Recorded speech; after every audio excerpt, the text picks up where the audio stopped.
outrage among the Hindu community and rights activists. Protesters accused the interim authorities of negligence in protecting minority religious sites and demanded accountability for the destruction and desecration of the temple.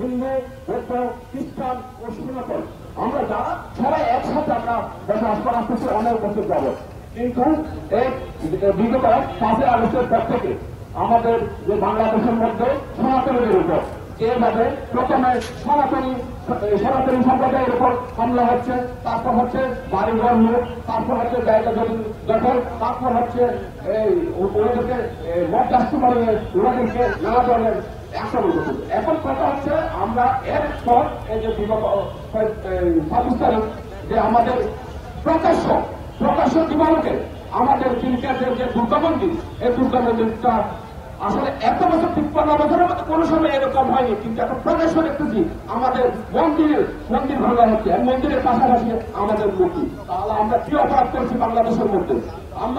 আমরা এখন থেকে আমরা এই যে সরকারের কাছে, অন্তর্বর্তীকালীন সরকারের কাছে আমরা আশা করবো আমরা কোন দলের ভোট দেন না, আমরা যারা আমাদের এই সংসদে দাওয়ানিত হচ্ছে।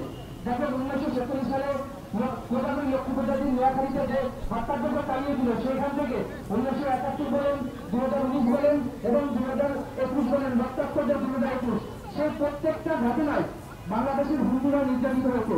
তারই পরিপ্রেক্ষিতে দেখেন সরকারি মদদে আমাদের ফুলখোদে যে মন্দিরটা, আমি ইন্ডিয়ান গভর্নমেন্টের কাছে 2টি প্রশ্ন রেখে দেবো। একটা হচ্ছে যদি 1950 সালে রাষ্ট্রীয় প্রজাসত্ব